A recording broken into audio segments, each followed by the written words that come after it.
Hey, Flagler County. Hey, Welcome back to Observer Now. We are glad you're here. We have lots of news in the county this week. Oh my goodness. The city golf course is back in black. A Flagler Beach woman is walking to make a difference, and Flagler County athletes are making their mark in the world. And we can't forget about the Turtle Fest. All of this and more coming up on Observer Now.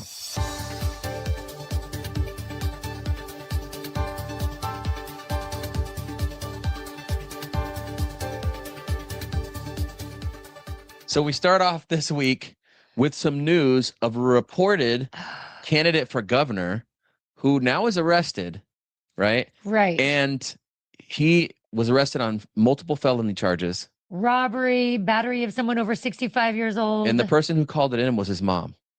I'd like to hear that 911 call. Let's listen to it. Our son came in here, hit my husband with a cane. We're both disabled right now. I just got out of ICU. And then he threw my phone at my head. My head's bleeding. My husband's arm is bleeding, and his head is bleeding. So Kevin Sikowski, running for governor, and his own mother had to call in on him. I was surprised at how calm she was, having such a traumatic experience. Can you imagine having to call 911 on your own son? He's threatening to kill you, has a gun. Right. Reportedly has a gun. Yeah, I mean, she's a hero. I mean, a lot of times it's not, you know, it's being able to remain calm in a moment where it should not be calm. Yeah. And she was able to do that, which I think that made all the difference. So, okay. We saw your comments. There were hundreds of comments from you. How in the world is he running for governor? Nobody knows him. What are the requirements to run for governor? We looked this up. Yeah. So the requirements for governor, first of all, you have to be at least 30 years old, and you have to have been a resident and registered voter of Florida for at least 7 years. And there's something about some fees and things like that that add up to about $5,600. So that leaves it pretty open. Almost anybody can run for governor. Doesn't mean he was going to win. It doesn't mean anyone was going to vote for him. But, you know, like, listen, if you're going to run for governor, your campaign might be on treating your parents right. Right. If I can just say that. Right. So there were so many good comments, and some of them made us laugh so hard, both on the Republican and Democrat side. Very, very funny comments. But a couple of them that we have here, Jerry Pinkar said, well, that's going to impede his campaign. Absolutely. Greg Lovecamp, well, it is Florida. What would you expect? We keep it spicy.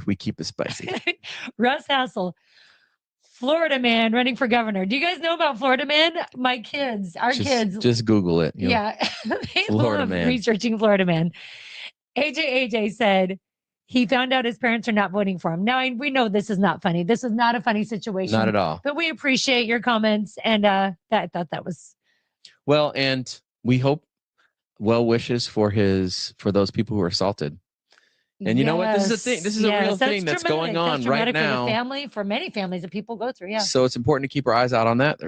There are elderly people that need help and are being abused in places. So very important. Well, so there's a woman out of Flagler County. Her name is Megan Farrell Nelson. I'm inspired by you, Megan. Let's hear her story. Yeah, she's raising awareness for women and sexual assault victims. Yeah. And I do feel like this is a super important story. And I love what she's doing. She's walking from Amelia Island all the way down to Key West. And she should arrive there by early June. And she's going over 600 miles, walking about 10 miles a day. So what happened to her was she was at a real estate conference in Las Vegas. She was drugged and assaulted with a few other women. And was it Las Vegas or Los Angeles? I don't remember. I'm so sorry. It was Los Angeles. Okay. Yeah. Los Angeles. Either way, I'm just devastated for her, but she had an opportunity to speak up, use her voice, and to bless other people's lives. How inspiring is she? Yeah. Yeah. I feel like, you know, there comes a time in our lives where we have an opportunity, and she saw the opportunity to make a stand. And I appreciate the stand that she's taking. And she herself is saying, I'm going to do this. Right. I love it. She's doing 10 miles a day. You guys, I walked 9 miles the other day, and I'm still sore. I was cramping all night. My kids were like rubbing out the cramps, on your feet, like go like this because you've done too much. And she's doing it every day. So physically, has got to be a challenge on her. But her husband has been by her side, driving and meeting her at certain points and supporting her every step of the way, which is inspiring that he's supporting her emotionally and physically on this journey to make a difference. Yeah, actually, looking at this story, how could you not support it? And Absolutely. I want to encourage you guys to go in the comments, say something good, say something nice to Megan, give her your support, let her know how you guys feel about it. We And, saw your comments and they were so supportive, saying, we love you, Megan, but we add to it, we love you too. Yep, we are cheering for you. No doubt. All right. Palm Harbor Golf Course. The Palm Harbor Golf Course is back in black. Basically, I think this was something that was brought up last week, was kind of like, is it taking money from the city and that kind of thing? But we are in the black. Charles Gumbaro. $72,625 in the black, not by a lot. Right. Yeah. And I think it's like everybody's kind of changed their mind now about selling it. But I guess what's really on the table still is whether or not we, the city turns over the management of it to another company. They did decide not to turn that over to them, but they're going to let them see, we need it more in the black. I really appreciated Vice Mayor Teresa Pontieri. You'll see in the reels if you go on Palm Coast Observer online. But check it out.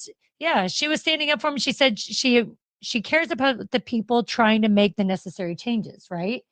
Right. So she doesn't want to just send it off to somebody else. If they're already making the changes, trying to get it in the black, trying to take steps forward. So we're going to give it some time and we're grateful for that. I can appreciate the fact that she's concerned about the city and their employees, right? Absolutely. That's they're what saying if you turn over management, now all of a sudden what happens to these people who have jobs there?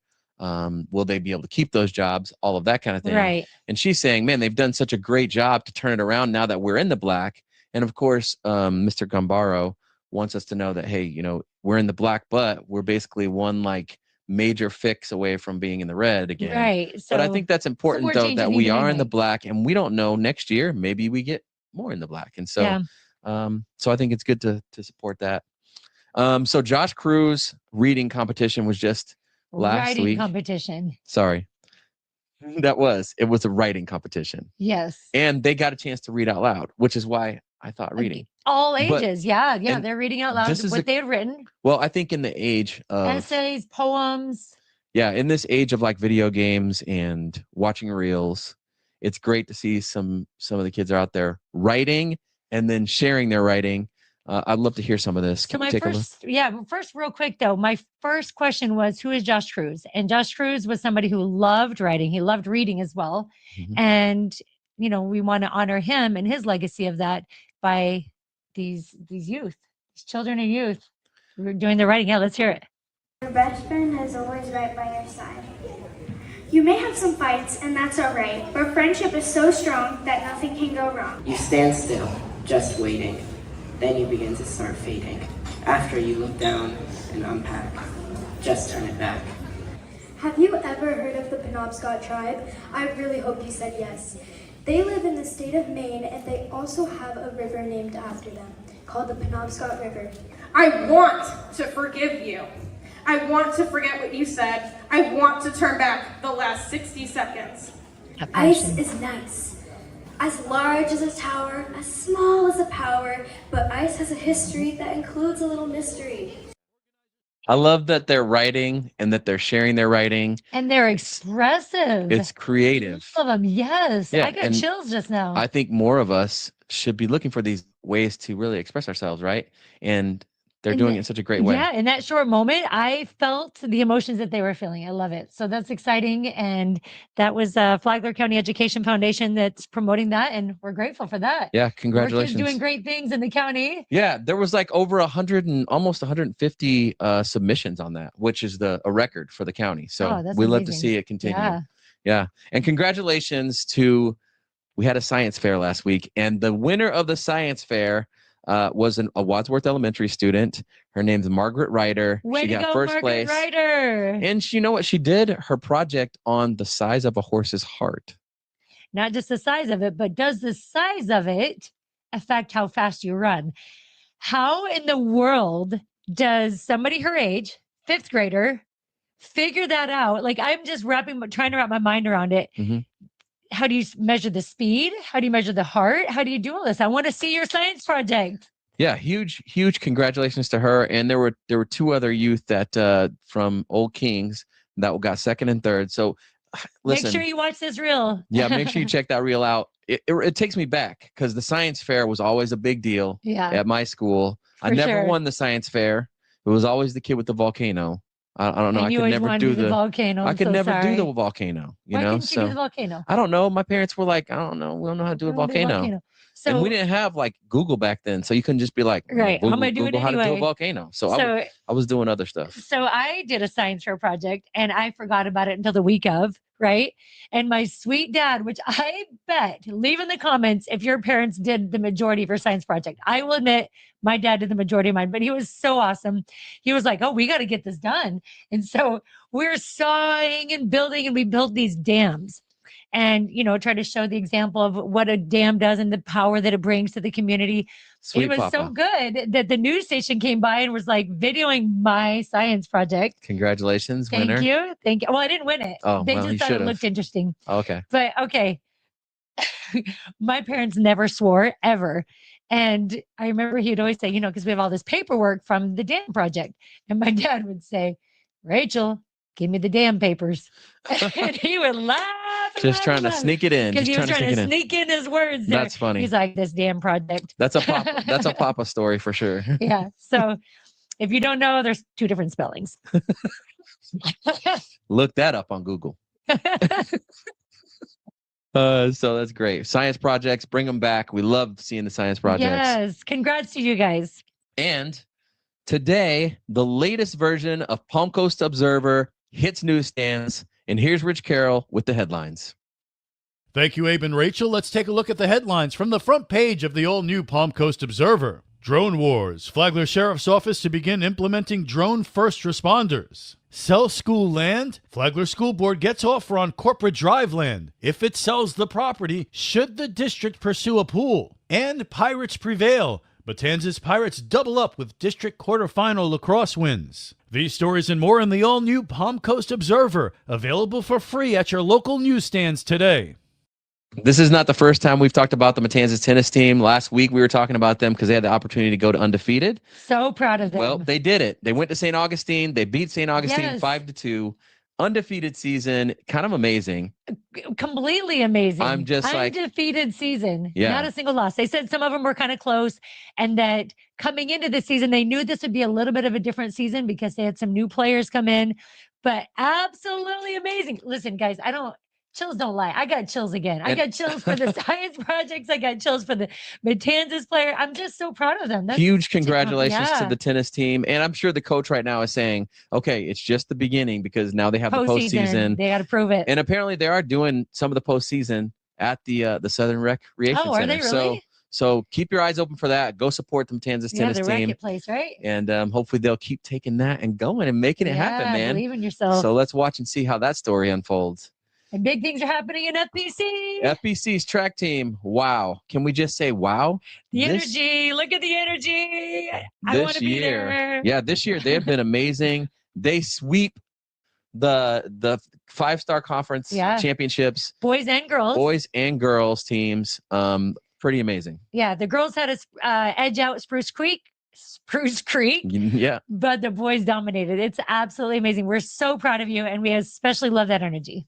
Yep. Keep it up to the track team. And their postseason is coming up shortly as well. From what we've seen this year, there's a lot of expectations there. So Yeah. we'll be reporting on everything that happens And with it's not FAC and Matanzas teams. Yeah, it's not just the runners. Like it's a deep track team. Like Yeah. they had throwers, they had everything, jumpers, everything. No Yes, doubt, That's no how you doubt. win it, right? You got to have it all. And there's a special lady we want to talk about. Yeah, this next one hits close to home. There's a Flagler County wrestler who wrestled for Matanzas and FPC Yes. that's making waves nationally. Huge waves. I just came back. I was actually there, and it is our daughter. She was a state champion, a 2-time national champion, and she went as a college athlete now, a freshman in college, went to the World Team Trials for U20. And she is one of 2 girls in the entire state of Florida that All-American at the World Team Trials. And this video, this short video, is the moment when she won. I got chills again and became an All-American. This is huge. The first one at her school, at her university, and the first one in Flagler County to be All-American of U20 at the World Team Trials.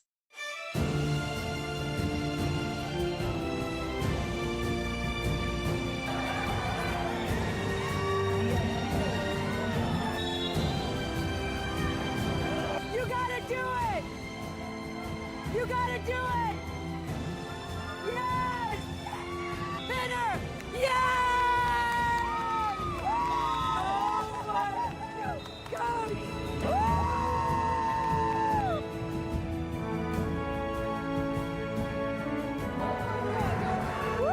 I had to trust myself that I could overpower her.